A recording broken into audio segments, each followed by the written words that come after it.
100 étudiants, mais à chaque séance, vous êtes à peine une quarantaine. Bon, qu'est-ce que j'allais dire?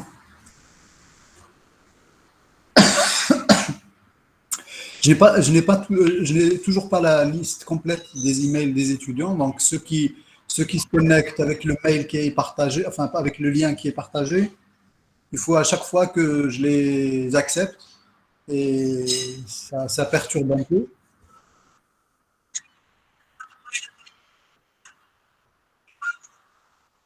Attendez, pardon, parce que je n'avais pas branché finalement mon casque, je vous entendais. Qu'est-ce que vous me disiez? Ah, il y a des étudiants qui ne sont pas, qui n'étaient pas là. Ok. Ouais. Et comment vous les avez récoltés? Vous avez partagé un truc sur Google Drive ou?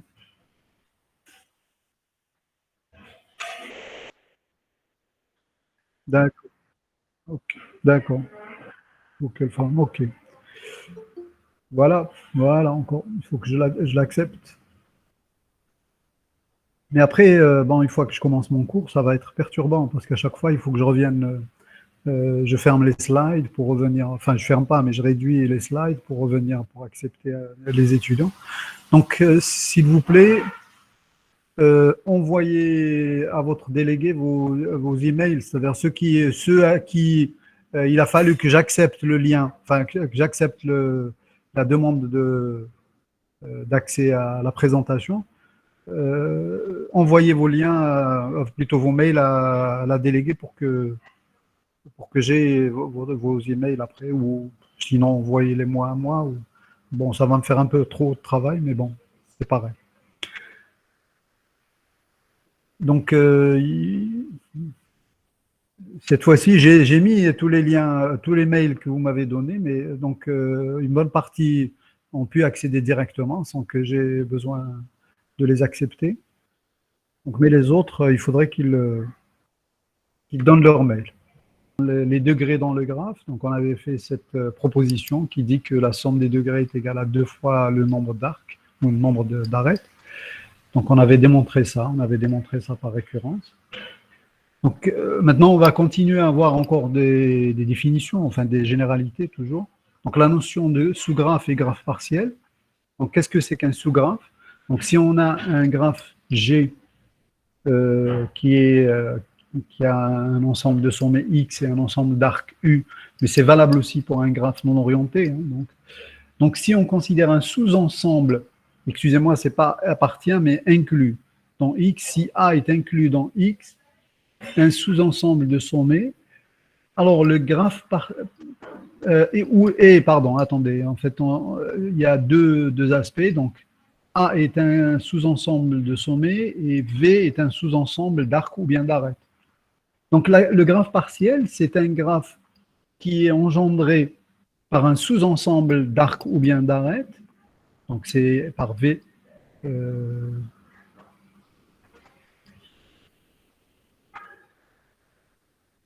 Bon, ici, c'est E, E' peut-être. Bon, c'est...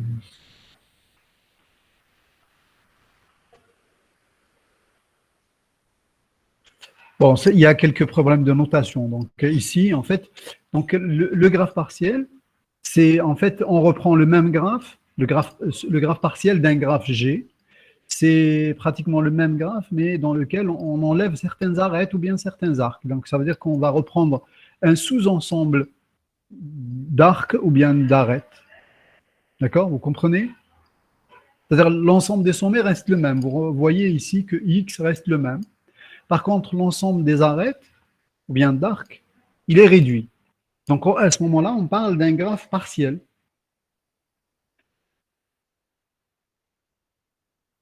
Exact, exact, oui. C'est la relation, c'est une relation restreinte, oui, exact.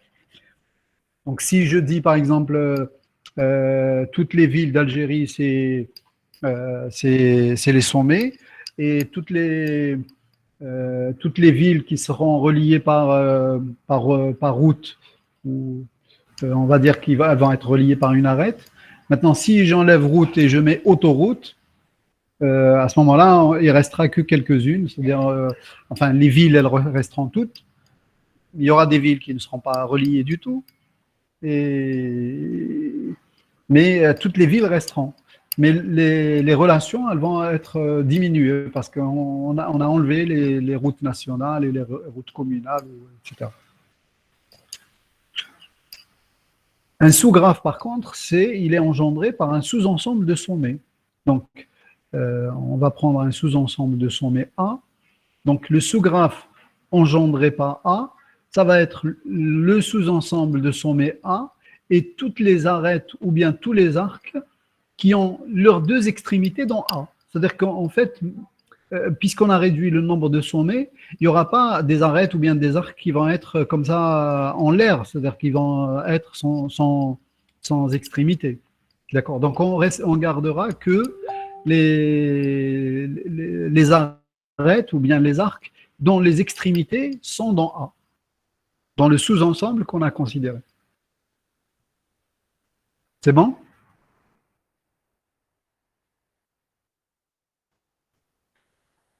On va parler aussi d'isomorphisme. Donc j'en avais fait donner un petit, juste un petit flash la dernière fois dans le TD. Donc si on prend deux graphes, en fait on peut dire qu'ils sont isomorphes si pratiquement ces deux graphes sont les mêmes. C'est-à-dire que peut-être on les a dessinés différemment, peut-être qu'on a donné des noms différents à leurs sommets, à leurs arêtes, etc. Mais en fait, ces deux graphes-là, par exemple, si on prend ces deux graphes-là, c'est exactement le même graphe. Il suffit de tirer.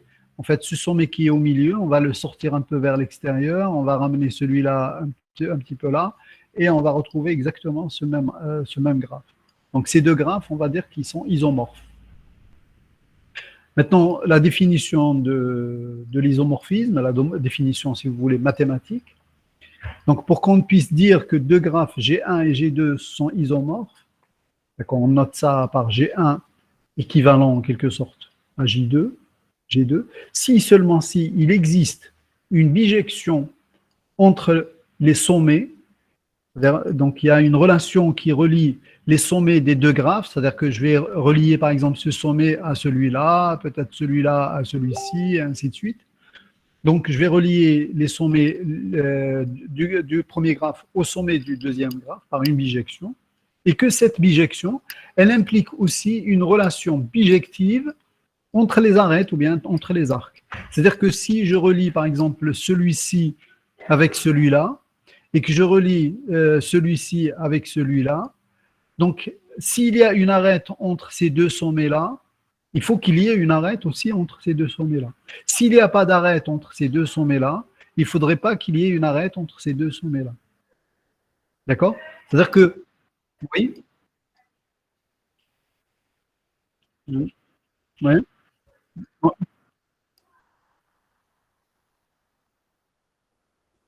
Ben, en fait, on ne sait pas a priori ce qu'ils sont identiques. Euh, Attendez, je vais voir si j'ai d'autres exemples. Euh, la, la dernière fois,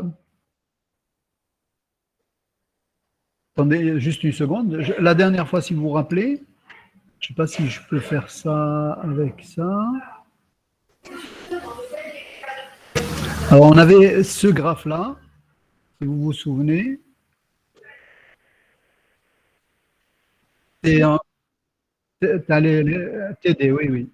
Le graphe et celui-ci.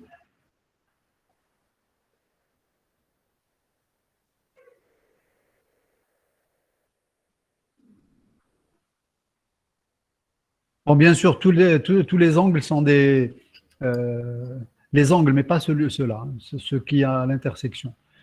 C'est-à-dire qu'en fait, il y a des. Bon, je ne voudrais pas que je mette de remplissage.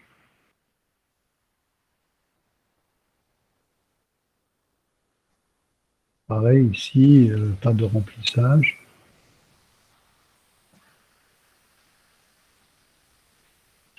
Donc ces deux graphes, ils sont isomorphes Mais si j'appelle celui-là x1, x2, x3, x4, x5, ici y1, y2, y3, y4, y5, il faudrait que je trouve une bijection entre les sommets qu'il y a ici et les sommets qu'il y a là. C'est-à-dire dans le graphe, celui-là, on va l'appeler G1 par exemple, hein.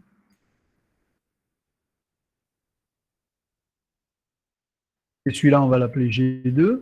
Donc, je dois trouver une relation bijective, une relation entre les sommets de G1 et les sommets de G2. Donc, pour chaque sommet de G1, il faut qu'il soit relié à un sommet de G2, exactement un, parce que c'est une relation bijective. Et cette relation, elle doit aussi impliquer ou induire une relation bijective aussi entre les arêtes. C'est-à-dire que si j'ai dit si x1 est relié à y1, x2 est relié à y2, il faut que si x1, x2 appartient à E, c'est-à-dire s'il y a une arête entre x1 et x2, alors il faut qu'il y ait une arête entre y1 et y2. D'accord? Est-ce que vous avez compris?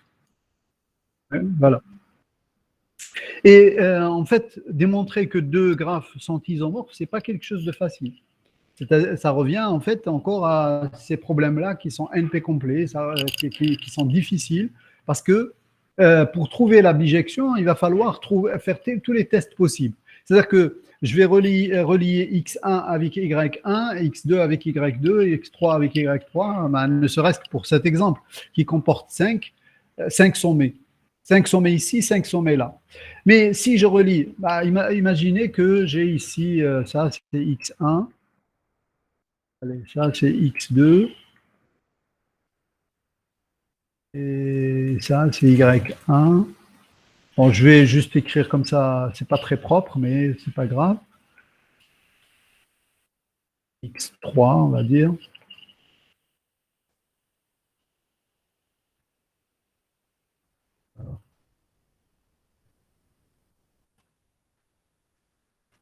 x4, x5. Ici, de ce côté-là, j'ai y2 ici, y3.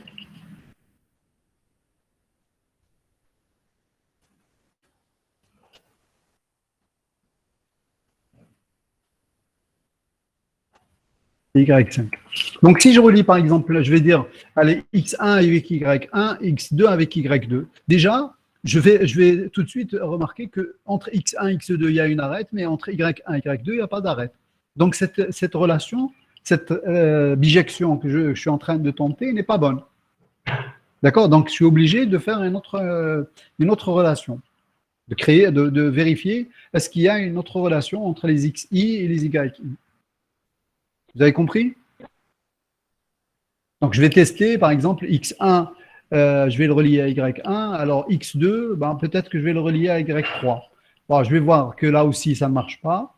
Je vais voir x2, peut-être avec y4. Ben, ça marche, donc c'est bon. Donc, x1, y1, x2 avec y4. Mais ce n'est pas fini. Donc, je vais voir x4. x4, je vais peut-être le relier avec y2. Mais je vais vérifier est-ce que entre x1 et y2, il n'y a pas d'arête. Mais x1, il était relié à y1 est relié à x1. x1, x2, il y a une arête. y1, y4, il y a une arête. x1, x4, vous vous rappelez avec quoi j'ai relié y4? Il faut qu'on écrive. Et avec Y1 et Y3. D'accord, donc en fait, x1, on l'a relié avec y1, c'est ça? x2 avec Y4, c'est ça? Monsieur, il faut que ça suive un ordre particulier. Il faut qu'on arrive à trouver une relation. Donc X3, on a dit Y2. Bon, on va dire Y2. D'accord? Donc, je vais vérifier ici. Entre X1 et X2, il y a une arête il faut qu'il y ait une arête entre Y1 et Y4. Entre X1, oui, c'est ça.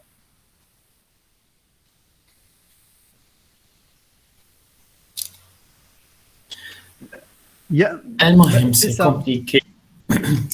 Exactement. C'est-à-dire, le problème, il est, en fait, on est obligé de passer par toutes les combinaisons possibles pour arriver peut-être à trouver la relation, la bijection entre les sommets du graphe 1 et le sommet du graphe 2 qui vont impliquer aussi une relation entre les arêtes. C'est-à-dire que si, donc, pour prouver que deux graphes sont isomorphes, il faut arriver à trouver cette relation. Et il faut qu'elle implique aussi qu'il y ait une relation entre les arêtes. C'est-à-dire qu'il ne suffit pas de trouver la relation parce que ici il y en a 5, ici il y a 5 sommets, donc la relation, on peut vite la faire. Mais le problème, c'est que quand je fais cette relation, il faut qu'entre tout couple de sommets de x1, de xi, ou de x, on va dire, de grand x1 hein, pour G1, et le couple qui lui correspond dans G2, s'il y a une arête dans G1, il faut qu'il y ait une arête dans G2. Monsieur, c'est le seul moyen de faire pour prouver que deux graphes sont isomorphes. Il n'y a pas une méthode plus, comment dire, mathématique ou bien Mais plus c'est ça, rigoureuse. c'est mathématique. C'est mathématique parce qu'en fait, mais maintenant, bien sûr, qu'on peut, on va dire qu'on peut démontrer que deux graphes ne sont pas isomorphes peut-être plus facilement. Oui. Il faudrait que les degrés, par exemple, il faut que la série de degrés soit la même. C'est-à-dire que ici, le problème, c'est que tous les sommets sont de degré 2. Si j'ai, par exemple, ici un sommet de degré 3, bon, enfin, ou deux sommets de degré 3, si je rajoute ici une arête, par exemple, pas comment, allez, on va la rajouter comme ça. Donc, c'est clair qu'ici, il y a 5 sommets, ici, il y a 5 sommets, mais j'ai ici, tous les sommets sont de degré 2, ici, j'ai deux sommets qui sont de degré 3, donc c'est clair que les deux graphes ne sont pas isomorphes. D'accord? Je vous entends Oui, plus. monsieur. Oui, monsieur. Voilà. Donc, il faudrait que la série de degrés soit la même. Mais ça, c'est une condition qui est nécessaire, mais pas suffisante. C'est-à-dire que je peux continuer, par exemple, je vais rajouter ici, je sais pas, ici quelque chose comme ça, par exemple. Mais est-ce que maintenant ces deux-là sont isomorphes ou pas? Il va falloir tester encore. C'est-à-dire que c'est clair que je ne vais pas relier, par exemple, x1 et y1 parce qu'ils n'ont pas le même degré. Donc c'est clair que je vais relier x1 à y3 ou à y5 ou à y4. X2, je peux le relier qu'à Y1 ou à Y2. X5, c'est pareil. Donc, il y a des, pour certains graphes particuliers, c'est-à-dire surtout quand les degrés ne sont pas, c'est-à-dire quand on n'a pas un graphe régulier, on va dire, à ce moment-là, enfin, les degrés peuvent nous aider un peu à orienter notre relation. C'est bon? Donc, il faut faire autant de tests parce qu'on n'a pas de conditions suffisantes. On n'a que des conditions nécessaires. C'est ça. Mais les conditions nécessaires plutôt nécessaires n'existent pas. Pardon. Conditions. Celle-là, c'est une condition nécessaire, mais pas suffisante. Il faut qu'il y ait la même série d'exercices, de degrés. Donc, la condition suffisante n'existe pas. Donc, du coup, on est obligé de faire toutes les combinaisons. Donc, la réciproque n'est pas toujours vraie. Qu'est-ce que je disais là? Pardon, oui. Enfin, soit deux graphes isomorphes, G1 et G2, respectivement. Alors, d'abord, le cardinal de x1 est égal nécessairement au cardinal de x2. Donc, le nombre de sommets dans les deux graphes doivent être égaux. Le nombre d'arcs ou d'arêtes dans les deux graphes doivent être égaux. D'accord? Et quel que soit x appartenant à grand x1 et le degré de x, donc le degré dg1 de x, il existe un y qui a le même degré. D'accord? Donc c'est ça en fait. Mais ça, comme je viens de dire, c'est une condition on va dire, nécessaire mais pas suffisante. D'accord? Parce que si elle n'est pas vraie, c'est-à-dire si le nombre de sommets n'est pas égal, c'est bon. Je peux dire que les deux graphes ne sont pas, parce qu'elle est nécessaire, ne sont pas isomorphes. Si le nombre d'arêtes n'est pas égal, c'est bon. Je peux dire que les deux graphes ne sont pas isomorphes. Donc la réciproque n'est pas toujours vraie. On peut trouver deux graphes. Oui. Monsieur, on peut comparer les matrices, ce sera plus simple, non? Les quoi? Les matrices. Ah, très bien. C'est une bonne remarque. Sauf que, justement, si vous écrivez les matrices de ces deux graphes-là, vous ne trouverez pas deux matrices égales. En fait, elles seront égales à des permutations de lignes et de colonnes près. Je ne sais pas si vous comprenez ce que je dis. Oui, oui, j'ai compris. On permute juste les lignes et les colonnes. C'est plus Il va simple. falloir prendre l'une des deux matrices, faire des permutations, mais ces permutations, justement, c'est lesquelles? On ne sait pas. En fait, c'est les permutations qui vont résulter de la relation bijective qu'on va trouver là. Donc, ça revient exactement au même. C'est-à-dire, si j'arrive à trouver des permutations, mais trouver des permutations lesquelles? Comme je ne les ai pas, donc je vais essayer toutes les permutations possibles. Donc, c'est toutes les combinaisons possibles. Donc, toujours, le problème reste un problème difficile. C'est bon?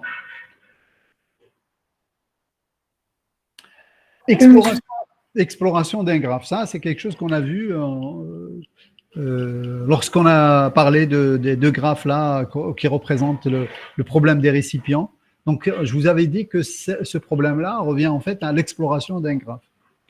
Donc, beaucoup de problèmes sur les graphes nécessitent que l'on parcourt l'ensemble des sommets et des arcs.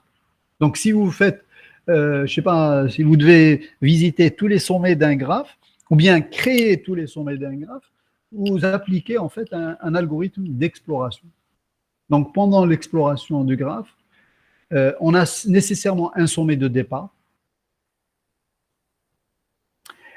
Et à partir de ce sommet-là, on a en fait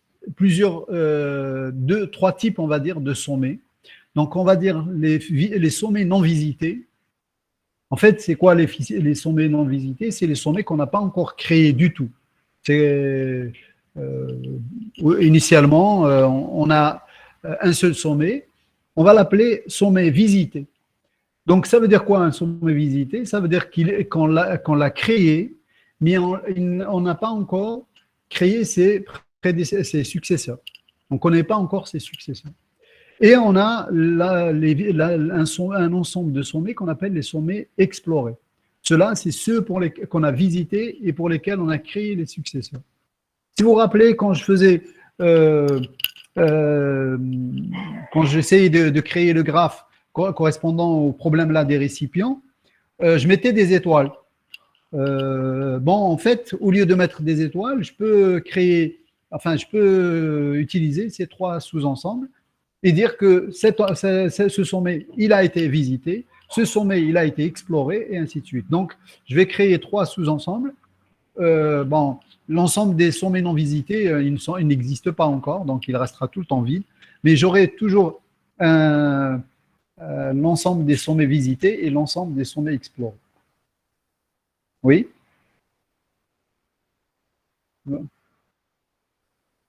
Exactement. Visité, mais non encore exploré. Exact.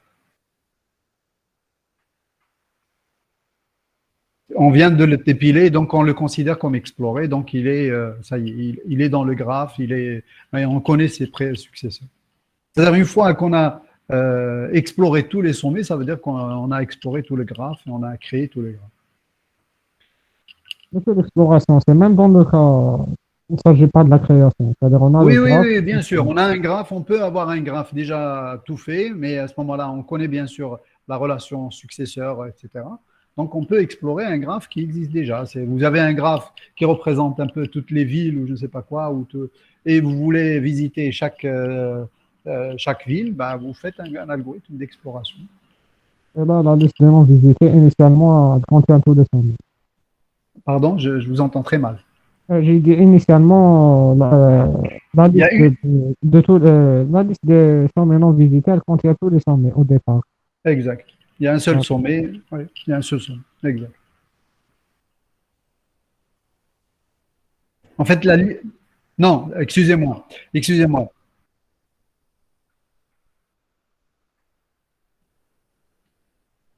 En fait, non visité, si on prend la question de votre camarade, non visité, c'est l'ensemble des sommets initialement. C'est-à-dire, si j'ai un graphe qui est déjà construit, donc non visité, ça va être tous les sommets. D'accord? Ensuite, quand j'empile le sommet de départ, je l'enlève des sommets visités, non visités, pardon, et je le mets dans visite. J'empile le sommet de départ, je le mets dans visité et je l'enlève de non visité. Et après, je dépile le sommet qui est dans la pile, enfin dans le sommet de pile, je le mets dans explorer, donc, et je l'enlève de visite. Vous avez compris? D'accord? Donc, quand je l'enlève, après, je vais générer ces successeurs, je vais les mettre dans la pile, en fait, je vais les mettre dans l'ensemble visité. Quand je vais, et je vais les enlever des non visités. Tous les sommets que j'ai générés comme successeurs ou tous les successeurs que j'ai visités, je vais les enlever des non visités, je vais les mettre dans la pile, donc ils vont être dans visite. Et ensuite, à chaque fois que je dépile, je mets dans explorer et ainsi de suite. Et en général, j'aurai terminé lorsque les non visités sera vide et visité aussi sera vide et explorer contiendra tous les sommets.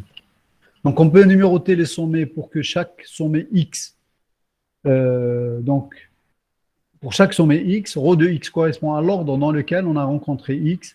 Pour chaque sommet X, on peut aussi garder le sommet pair, donc pair de X, par lequel on est passé pour arriver à X.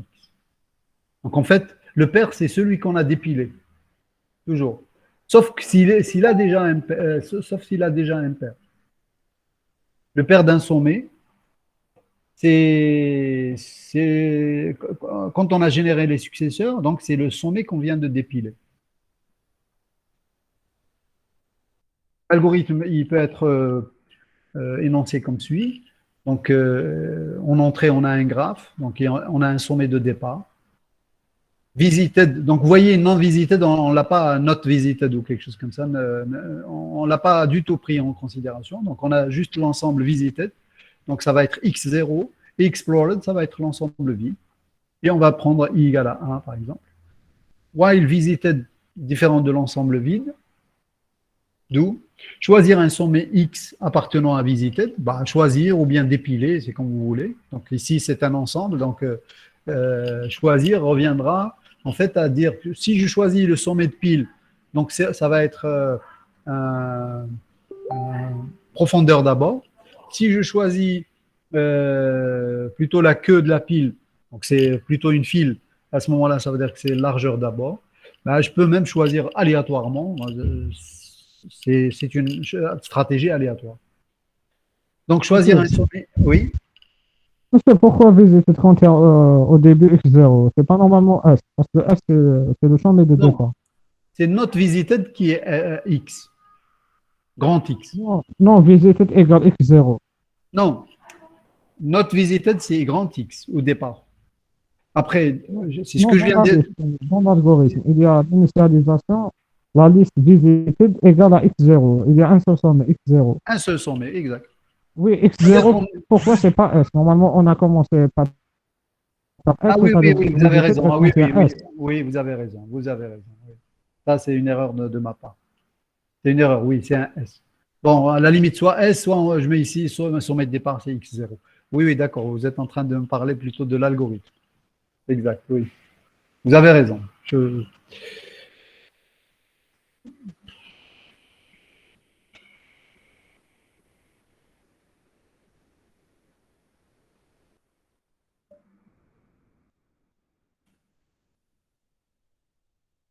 Bon, pas comme ça. Ah oui. Je n'ai pas installé ce qu'il faut pour le tech. Donc, bon, je ne peux pas corriger pour l'instant. Donc, vous avez raison. Oui. Ici, soit on met S, soit on met ici X0. Donc, Donc, on a dit, je continue. Donc, choisir un sommet X appartenant à visited.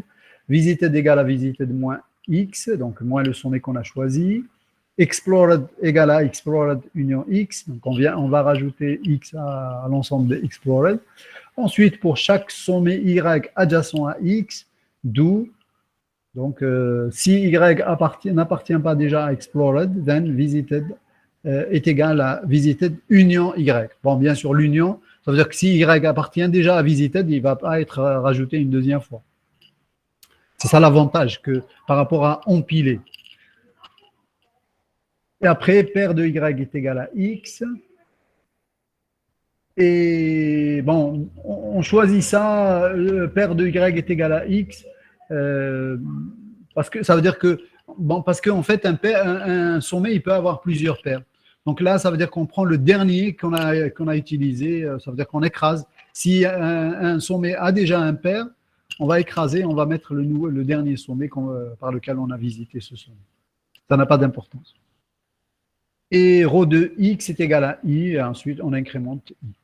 Bon, voilà, l'algorithme il est relativement simple. Bon, je ne sais pas si on le déroule, oui, on le déroule ici. Donc, vous avez un graphe ici. Donc, c'est, par exemple, S est égal à X4. Donc, on va commencer à visiter à partir de ce sommet-là. Donc, explored est égal à l'ensemble vide. Donc, première itération. Donc, on prend le sommet X4 de visited et on l'ajoute à explored. Donc, et on ajoute les sommets X1, X5 adjacents à X4 à visited. Donc, on va avoir ça. Donc, explored, ça va être X4.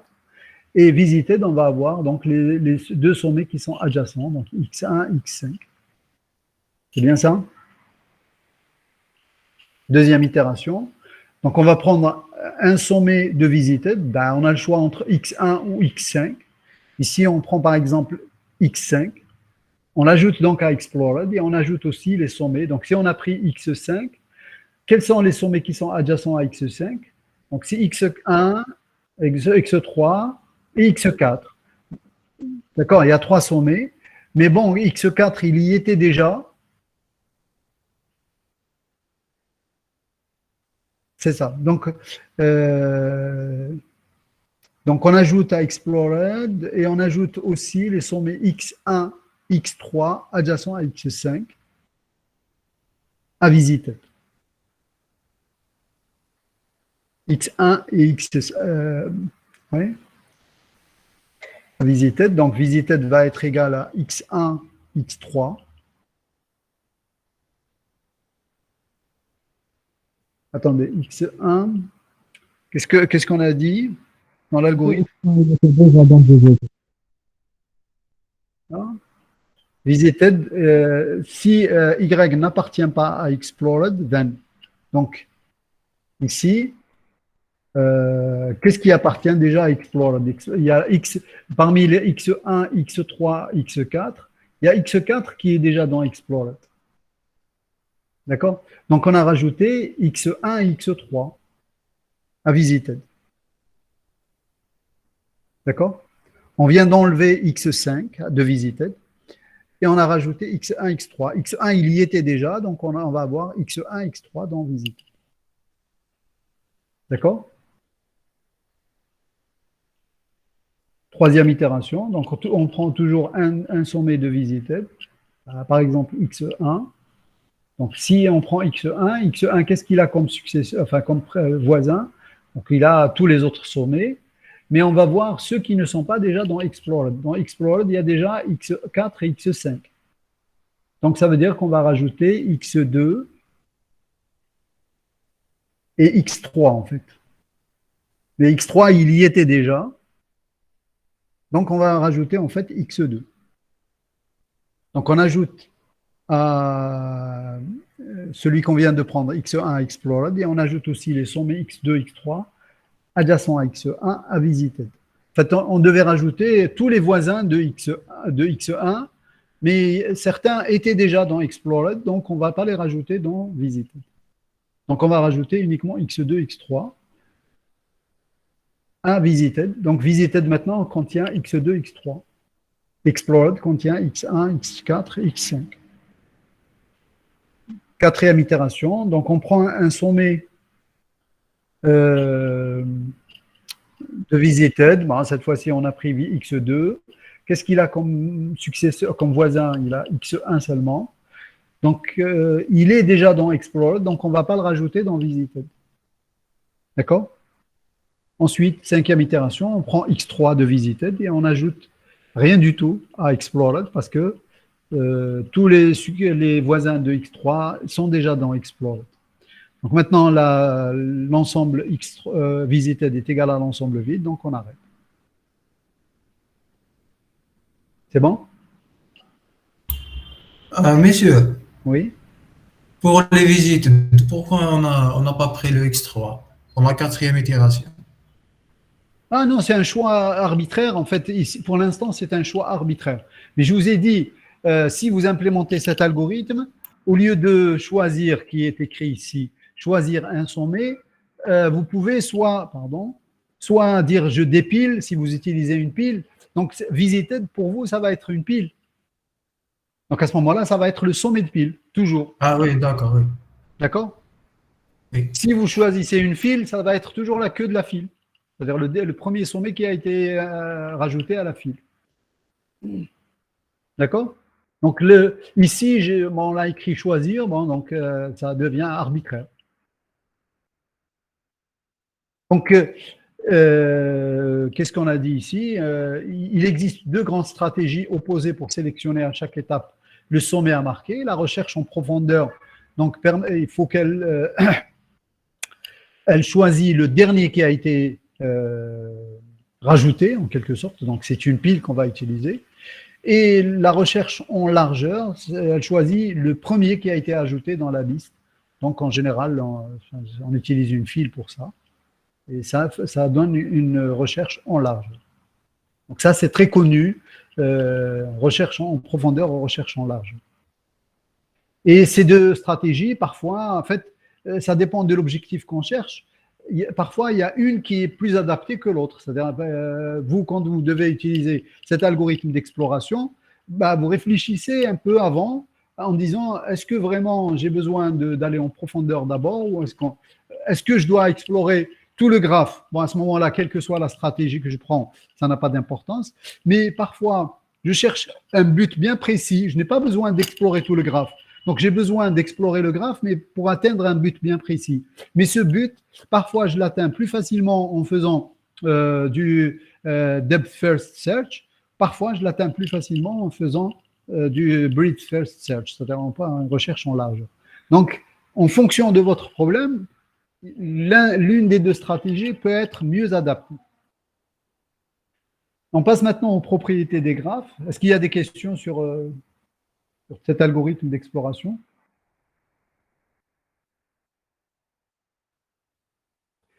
Propriété d'un graphe. Monsieur, Oui. j'ai pas compris. وقتاش نحبسوا. نحبسوا quand l'ensemble visité est égal à l'ensemble vide. Oh, d'accord. D'accord? Dans l'algorithme, on a vu ça. While visited est différent de l'ensemble vide. Et si vous implémentez une pile, vous mettez tant que ma pile n'est pas vide. C'est la même chose.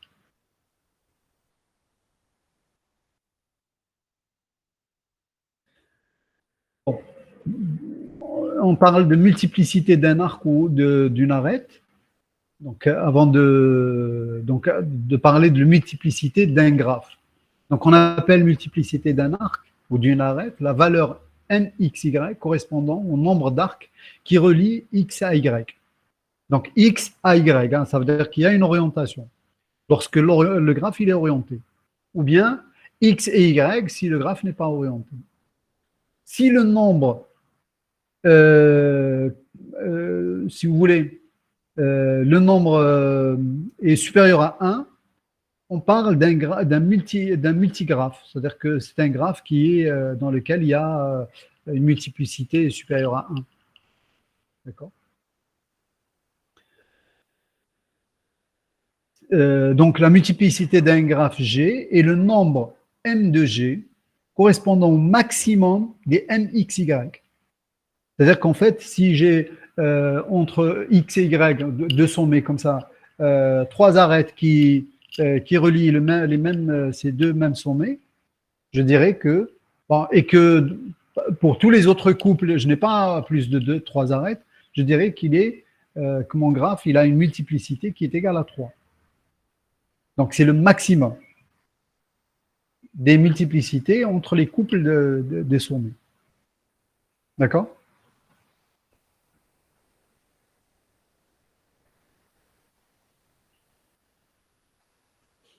Et on parle, dans le cas d'un graphe orienté, on parle d'un P-graphe. Donc, si vous avez M de G est égal à P, à ce moment-là, on parle d'un P-graphe. Donc, si, par exemple, je prends un graphe dans lequel il y a au maximum un arc entre tout couple de sommets, bien sûr, un arc dans une direction. Hein. C'est-à-dire, je peux avoir un arc dans l'autre direction. Si j'ai un seul arc dans une direction donnée, à ce moment-là, je dirais que j'ai un graphe. D'accord? Par exemple, les exemples que nous avions précédemment, celui-là, c'est un graphe. Pourquoi? Parce qu'il n'y a pas une multiplicité supérieure à 1. Mais si, imaginez que j'ai un autre arc, par exemple, qui relie x3 à x6, donc de x3, j'ai un autre arc qui relie vers x6, à ce moment-là, je dirais que j'ai un 2 graphes. D'accord? Si j'ai un troisième, je dirais que j'ai un 3 graphes. Si j'ai 3 ici et 2 là, et 2 là, etc., bah, je dirais que j'ai un 3 graphes parce que je dois prendre le maximum. Oui? Toujours le même, bien sûr. C'est-à-dire, si j'ai trois arcs qui vont de x3 vers x6 et un arc qui va de x6 vers x3, ben je dirais que c'est un 3 graphe. C'est-à-dire celui qui va de x6 vers x3, je ne le compte pas pour l'instant. Donc, Non. parallèle, monsieur, on Oui, parle de nombre des arcs parallèles. c'est ça. Exact.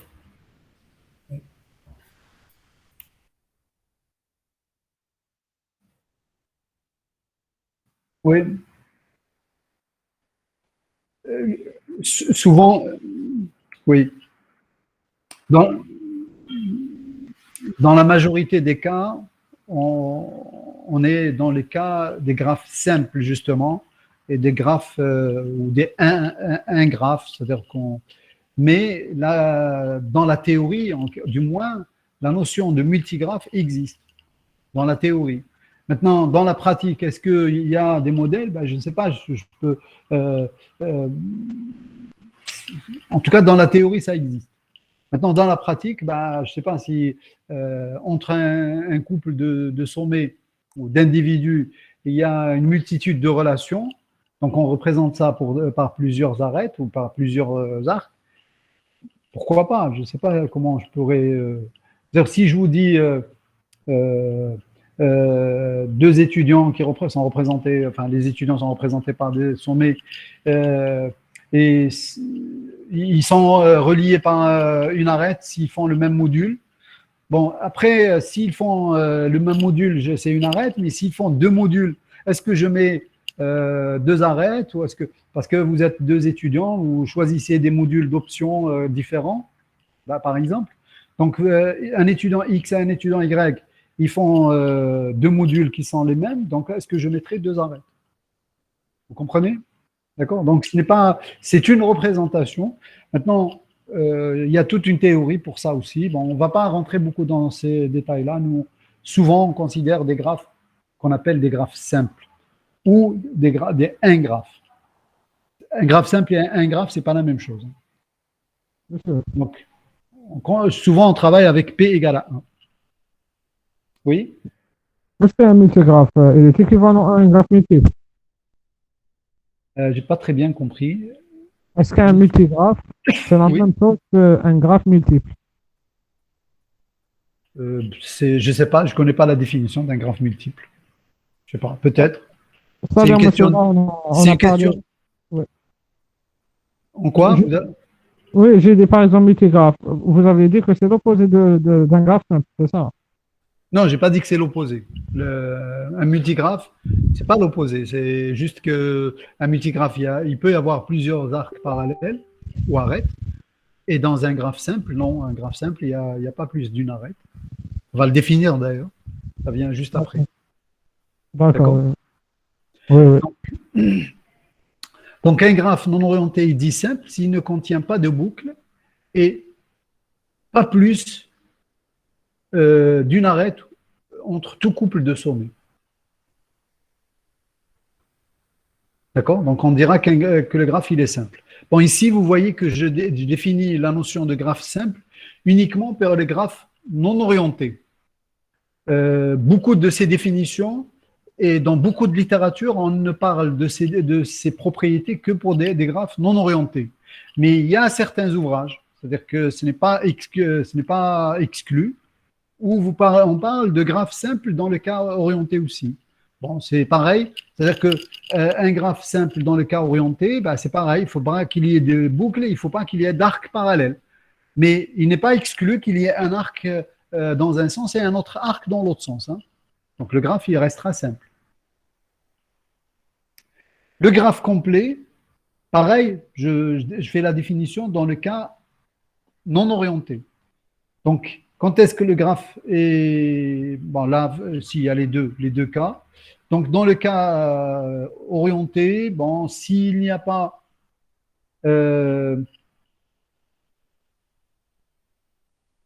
s'il n'y a pas un arc entre x et y, il faut qu'il y ait un arc entre y et x. C'est-à-dire qu'en fait, entre tout couple de sommets, il y a au moins un arc, dans un sens ou dans l'autre.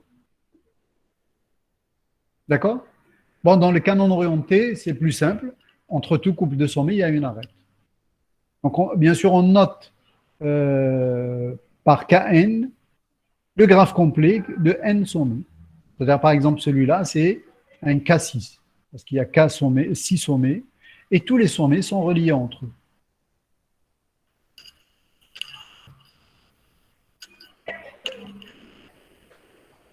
C'est bon?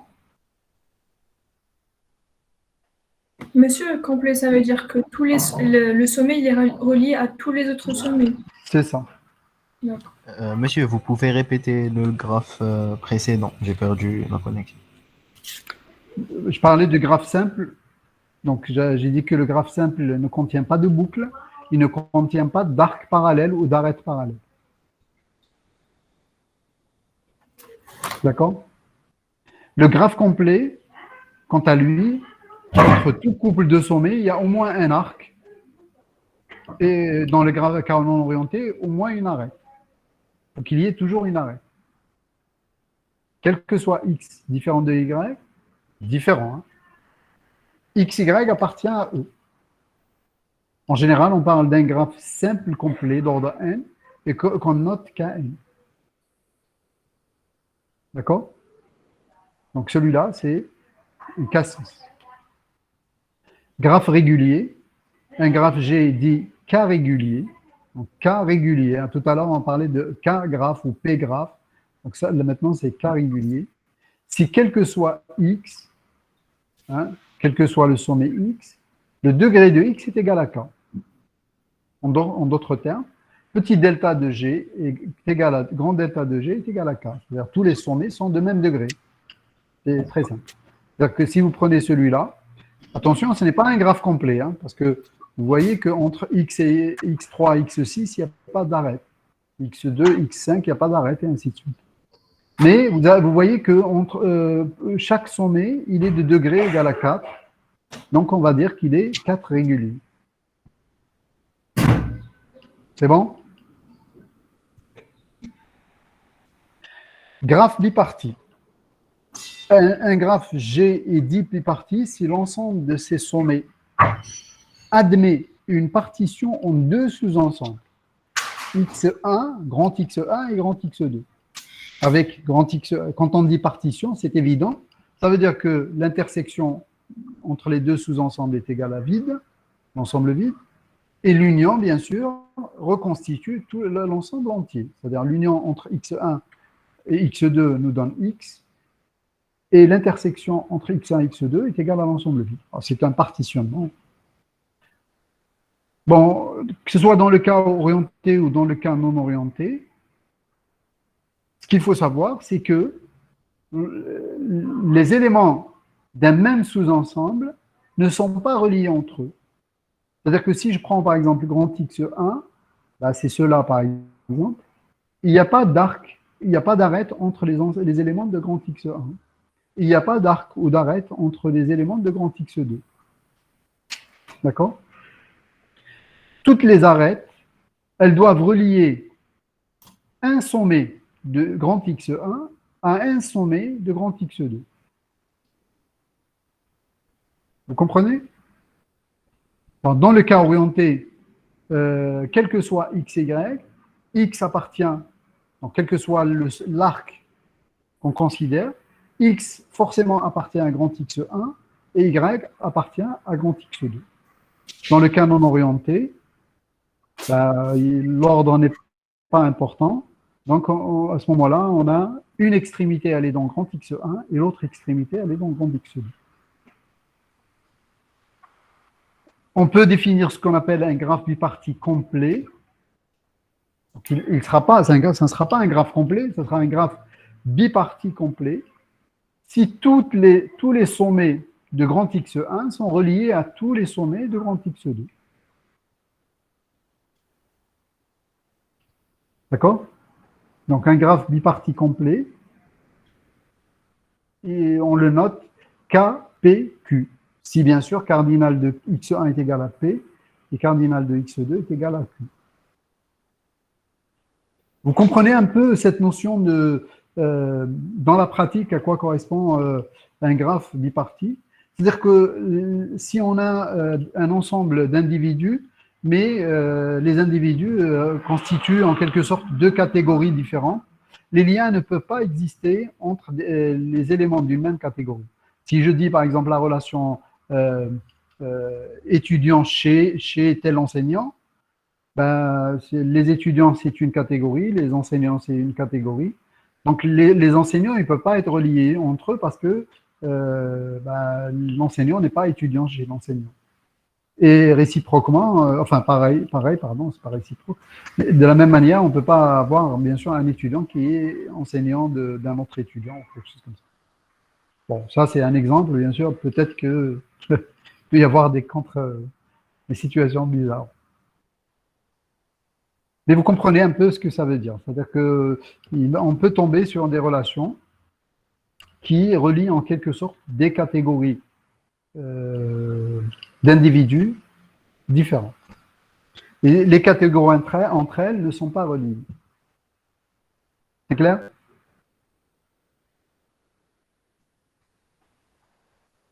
Très bien. Bon, d'autres propriétés peuvent caractériser les graphes. Par exemple, qu'est-ce que c'est qu'un graphe symétrique? Un graphe symétrique, surtout dans le cas orienté, ça veut dire que si entre x et y, il y a un arc, forcément, il doit y avoir un arc aussi entre y et x. Antisymétrique, c'est l'inverse. S'il y a un arc entre x et y, alors il n'y a pas d'arc entre y et x. Transitif, s'il y a un arc entre x et y et un arc entre y et z, alors forcément, il y a un arc entre x et z. Bon, c'est des propriétés comme ça. Les plus importantes, les plus qu'on trouve beaucoup dans la littérature, c'est simple, complet, bipartite, régulier. Bon, il y a d'autres propriétés, enfin, on va dire que planaire, arbre, c'est une propriété. Donc, il existe d'autres types de graphes, tels que les arborescences. Enfin, ceux-là, on va les voir dans les prochains chapitres. Mais on parle aussi des graphes planaires. Planaire, ça veut dire que les arcs, on peut dessiner le graphe sans que les arêtes s'entrecoupent. Donc à ce moment-là, on a un graphe planaire. On peut aussi définir, ça ne rentre pas dans les propriétés, mais on peut définir le complément d'un graphe. Donc le graphe complémentaire d'un graphe G, qu'on note G bar, et il est égal à X. Donc ça veut dire que G bar contient exactement le même ensemble de sommets que G, mais il contient un ensemble d'arêtes qui est égal à E bar. En fait, c'est quoi? E bar, ce n'est autre que l'ensemble des arêtes qui n'existaient pas dans E. Donc, c'est tous les couples X, Y, tels que X est différent de Y, et X et Y n'appartenaient pas déjà à E. Donc, dans E bar, elle va apparaître. Bon. Oui.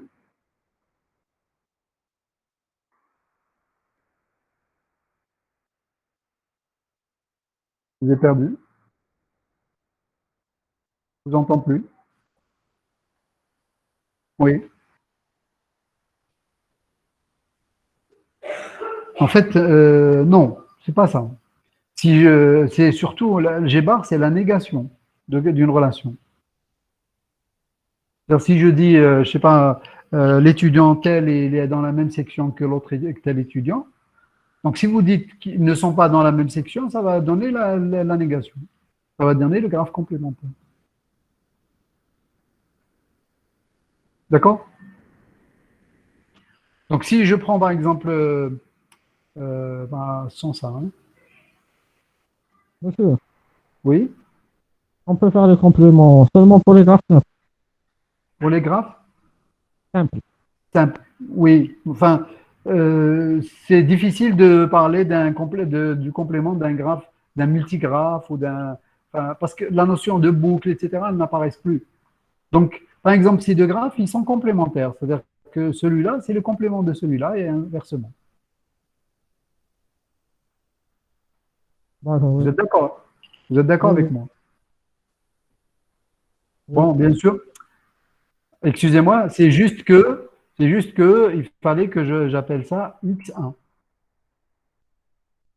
Et ici, ça va être X3, etc.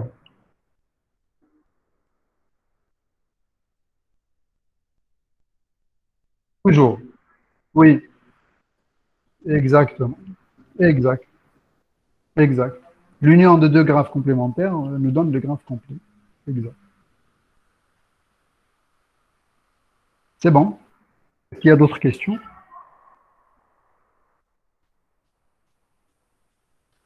Alors, on passe maintenant à la coloration dans les graphes.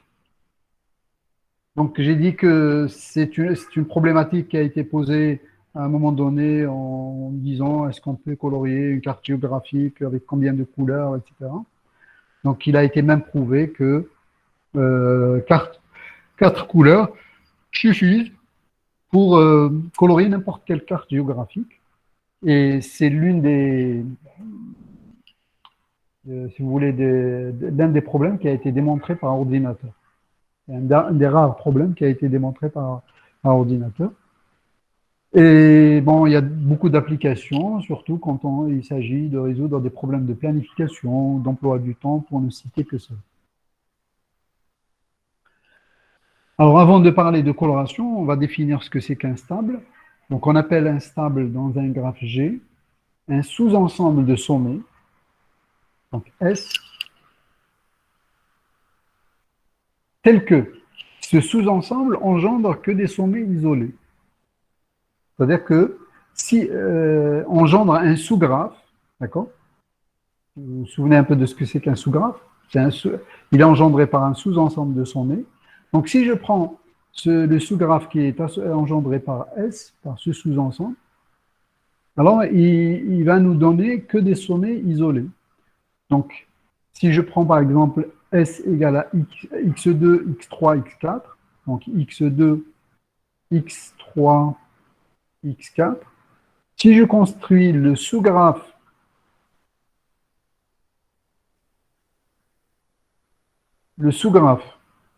qui est engendré par S, il va me donner donc que des sommets isolés. N'est-ce pas?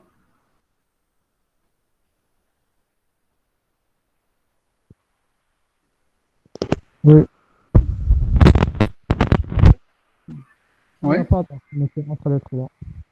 Je disais que, d'abord, est-ce que vous avez compris la notion de stable? Stable, c'est un sous-ensemble de sommets. C'est un sous-ensemble de sommets qui ne sont pas reliés entre eux, tout simplement.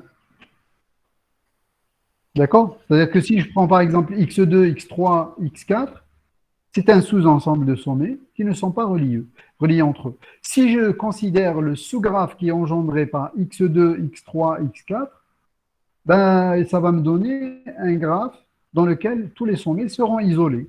Donc S, c'est instable. Donc S est instable. Donc c'est un sous-graphe sans arête.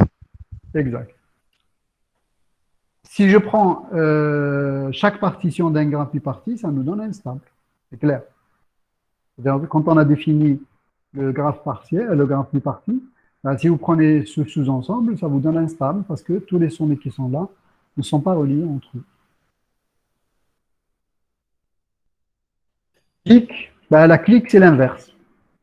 On appelle une clique dans un graphe un sous-ensemble de sommets qui engendre un graphe complet. C'est-à-dire, si je prends le sous-ensemble x1, x3, x5, ou bien x1, x4, x5, ça forme des cliques. C'est-à-dire, si je prends ici x1, x4, x5, ou bien x1, x3, x5, ça nous donne un graphe complet de 3 sommets. Donc, ça s'appelle une clique. Donc, c'est l'opposé. Donc, une clique, c'est tous les sommets qui sont reliés entre eux dans un graphe. Et un stable, c'est tous les sommets qui ne sont pas reliés entre eux. Mais je peux constituer plusieurs stables, plusieurs cliques. Hein. C'est-à-dire que si je prends cet exemple, donc j'ai déjà 2 cliques de 3 sommets, mais x1, x2 aussi, c'est une clique. C'est un graphe complet. x1, x4, c'est un stable, mais bon, ce n'est pas le plus grand stable possible. D'accord? Donc la coloration dans les graphes, donc la coloration des sommets d'un graphe consiste à affecter à chaque sommet de ce graphe une couleur, de telle sorte que 2 sommets adjacents ne portent pas la même couleur. Une coloration avec K couleurs est donc une partition de l'ensemble des sommets en K parties stables. Là, c'est normal, parce que du moment qu'on colorie avec la même couleur les sommets qui ne sont pas adjacents, donc les sommets qui portent la même couleur forment un stable. Vous êtes d'accord avec moi? Monsieur, ça ressemble à l'ensemble des pays, enfin de la carte avec les couleurs. Oui, oui. Si on représente les pays par des sommets, et on va dire que deux sommets sont reliés par une arête, si les deux pays sont frontaliers, s'ils sont voisins, ben ça représente donc la carte géographique par un graphe. Donc la coloration de la carte revient à la coloration d'un graphe. Mais ce qu'on a dit pour le graphe, pour la carte géographique, qui suffit de 4 couleurs, n'est pas vrai pour n'importe quel graphe. Hein. C'est-à-dire, si je prends par exemple ce graphe complet, combien de couleurs il me faut, à votre avis? 6. Une couleur pour chaque sommet. Bah oui, je n'ai pas le choix. Parce que ils sont tous voisins, donc si je colorie, exact. Exact. Par contre, ici, combien de couleurs il me faut? 2. 2. 2 couleurs. Exact.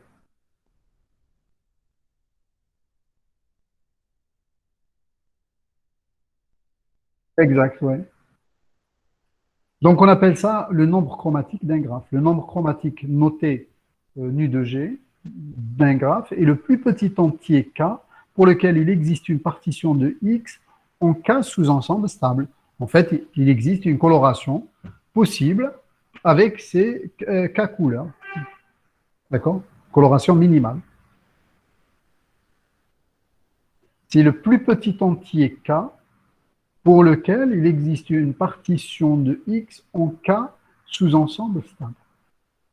On ne cherche pas nécessairement à déterminer les stables de cardinalité maximale, mais on cherche plutôt à déterminer le nombre minimum de stables, de telle sorte à ce que ces stables, bien sûr, sont disjoints et qu'ils porteront des couleurs différentes. Donc ici, on a cet exemple. Donc on a pu colorer ce graphe avec 2 couleurs seulement. D'accord? Ça nous donne donc deux stables, donc x1, x5, et x2, x3, x4. Encadrement du nombre chromatique. Qu'est-ce que ça veut dire? On va essayer de lui trouver des bornes supérieures et une borne inférieure. Alors, on a un théorème qui nous dit que le nombre chromatique est toujours inférieur ou égal à delta de G plus 1, c'est-à-dire le degré maximum du graphe plus 1. C'est-à-dire que le nombre de couleurs nécessaires pour colorier un graphe est toujours inférieur ou égal. Pardon, il faudrait que je mette ma batterie en chargeur, sinon. Parfait. C'est bon. Donc vous avez là déjà une borne. Ça veut dire que si vous prenez un graphe, je ne sais pas, comme celui-ci, vous regardez quel est le degré maximum ici. Je vous écoute. C'est 3. Donc ça veut dire que le nombre de couleurs nécessaires pour colorier ce graphe est au maximum égal à 3 plus 1, c'est-à-dire 4. Donc ça me donne une borne, comment on appelle ça? Une borne supérieure, exact. Donc je n'ai pas besoin de plus de 4 couleurs dans ce graphe-là.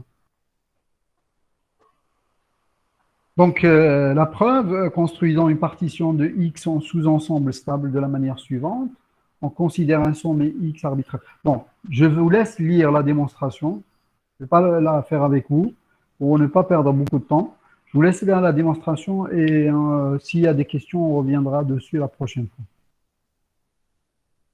D'accord? Donc, un autre théorème, oui. Le nombre chromatique d'un graphe est supérieur ou égal au cardinal de la clique d'ordre maximal. Bon, la preuve, elle est simple, puisque par définition, les sommets d'une clique sont tous adjacents. Donc, il faudra donc autant de couleurs que de sommets de cette clique. Le nombre de chromatiques du graphe sera donc supérieur ou égal à l'ordre de cette clique. En effet, ici, par exemple, je n'ai pas de clique d'ordre 3. J'ai des cliques d'ordre 2, n'est-ce pas? Donc, le nombre de couleurs, il est supérieur ou égal. Donc, cette fois-ci, j'ai la borne inf supérieur ou égal à 2. Il est inférieur ou égal à 4 et supérieur ou égal à 2. D'accord? Donc, ça me donne déjà un intervalle. Donc, le nombre chromatique d'un graphe, donc tout à l'heure, on avait trouvé une borne sup, donc inférieur ou égal, et là, est supérieur ou égal, donc c'est une borne inf. Tout à l'heure, c'était une borne sup. C'est bon? Très bien. On a un algorithme qui nous permet enfin, de colorier un graphe, mais sauf que cet algorithme, ce n'est pas un algorithme qui nous donne le nombre minimal de couleurs. C'est un algorithme approché. Il s'approche du minimum, mais ce n'est pas sûr qu'on va avoir réellement le nombre minimum. Cet algorithme permet d'obtenir une coloration n'utilisant pas un trop grand nombre de couleurs. Cependant, il n'assure pas que le nombre de couleurs utilisées soit minimum. Il est donc égal au nombre chromatique du graphe, c'est-à-dire il n'est pas nécessairement égal. Hein, non. Il n'est donc pas égal au nombre chromatique du graphe. Il n'est pas sûr qu'il sera égal. L'algorithme, il est très simple. Mais si vous avez... Oui? Est-ce qu'on a un algorithme qui nous donne le nombre exact, autre que celui-là? C'est un problème NP complet encore. Ah, d'accord. C'est un problème difficile. C'est-à-dire que vous serez encore amené à faire toutes les combinaisons possibles. C'est ça l'algorithme exact. Donc, c'est seulement par machine, avec un grand nombre de tests. C'est ça. Enfin, toutes les combinaisons possibles. Or, ça, c'est quelque chose qui est fastidieux à faire. Donc, celui-là, quand même, il est bon comme algorithme. Et dans la mesure où nous avons des bornes inf et des bornes sup, hein, une borne inf et une borne sup, si on est à la borne inf, c'est très bien. C'est-à-dire que vous avez ici, par exemple, la borne inférieure. Donc, si vous arrivez à colorier avec cet algorithme et que vous trouviez le nombre chromatique qui est égal à la borne f, ça veut dire que vous avez exactement le nombre chromatique. Vous avez compris? Oui, oui. Et ici, on a la borne inférieure, donc on a le minimum. Donc, On a exactement le minimum. Ouais. Par contre, si on n'a pas la borne inf, on ne sait pas. Ça ne veut pas dire que ce n'est pas le minimum, parce que ce n'est qu'une borne inf. Ce n'est pas nécessairement le nombre chromatique. Oui. D'accord? Donc, cet algorithme, il est basé sur des itérations. Donc, et dans chaque itération, on fait 6 étapes, donc 2 étapes. Donc, la première, attribuer une couleur non encore utilisée au sommet non encore coloré de degré maximum et attribuer cette même couleur à chaque sommet non encore coloré et non adjacent à un sommet de cette couleur. Bon, donc ça veut dire qu'on va choisir le sommet qui a le degré max, on va lui donner une couleur et on va essayer de colorier tous les sommets qui ne sont pas adjacents à ce sommet avec cette même couleur. S'il reste des sommets non colorés dans le graphe, revenir à l'étape 1. Sinon, la coloration est terminée.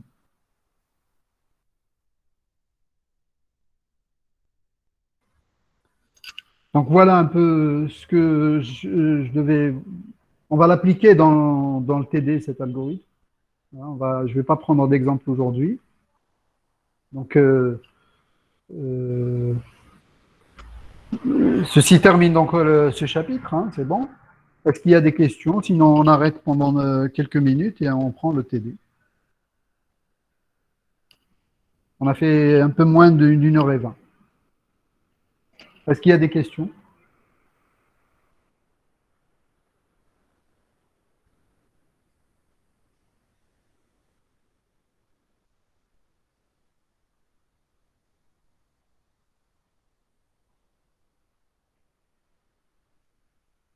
Il n'y a pas de questions, j'ai l'impression.